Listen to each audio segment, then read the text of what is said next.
Hey there, it's Anonymous Tea, where we spill the tea anonymously. Hello, hello, hello, hello, hello, everyone. Hello, YouTubers. Hope you guys are all having an amazing day today, sending good vibes, sending positivity, sending blessings, and good energy to each and every single one of you. Thank you so much for tuning in. So today we're talking love and marriage, Huntsville. You guys know why you are here. Today we're talking because Tricia's husband, Marcus, fresh off of, him filming and posting footage from Mimosas with MEL's event last night and posting him being mic'd up and all of the things because it's supposed to be filmed for an upcoming episode of Love and Marriage Huntsville. Now has posted that he's on camera again, you guys.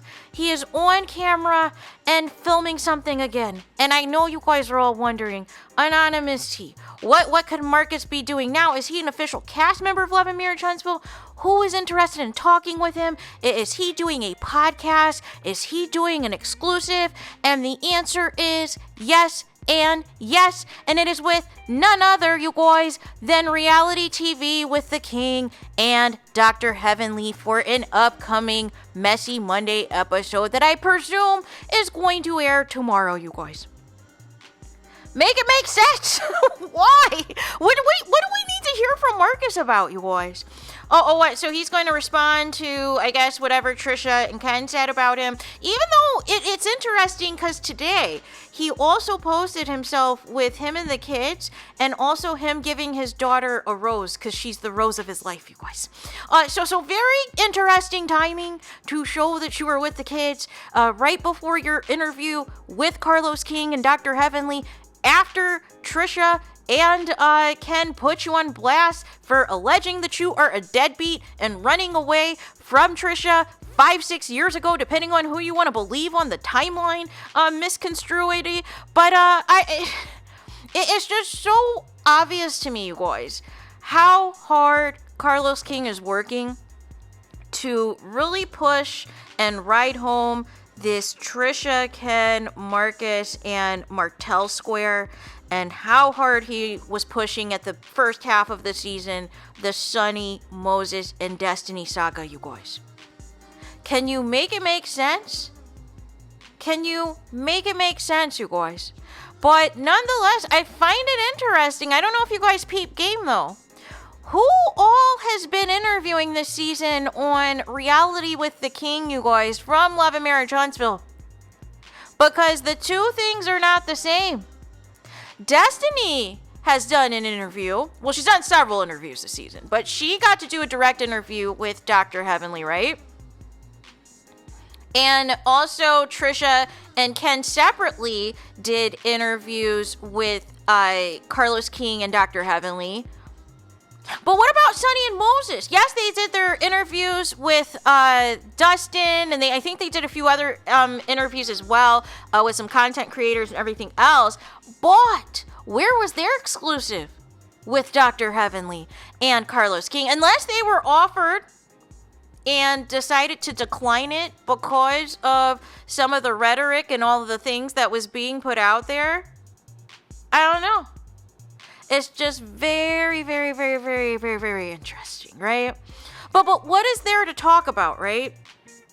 Because at this point, really, the only thing on Marcus's end is all he really has to speak on is why he left Tricia several years ago and what his relationship is with the kids and Tricia and Ken now, which we're kind of seeing already play out, which is essentially non-existent, and really why there's this delay for these divorce papers to be signed, right? Because like I said, either one of two things is going to happen.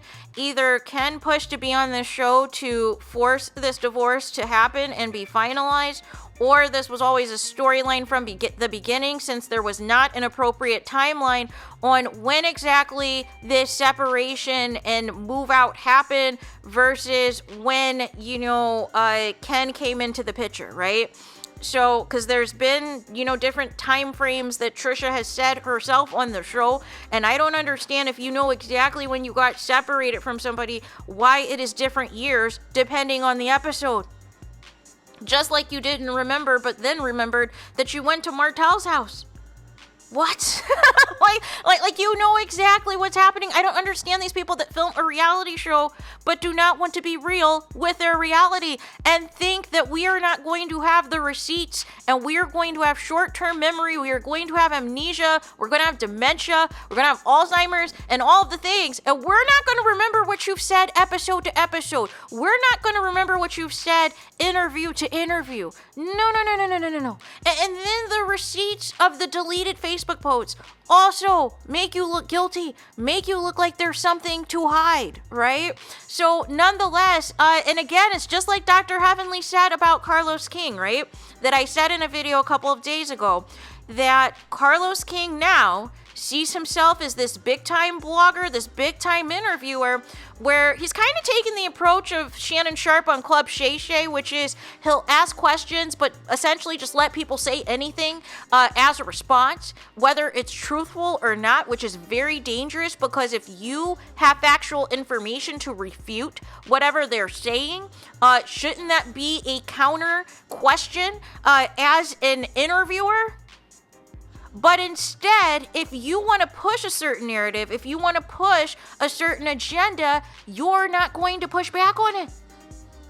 But then, as a result of this, it creates all this chaos, it creates all this controversy, like what happened with the Funky Dineva interview, that people have to come out and provide other receipts because of the lies by omission, or just letting people say anything about anybody, right?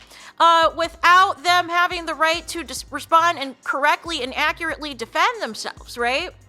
So nonetheless, that was one piece Dr. Heavenly said.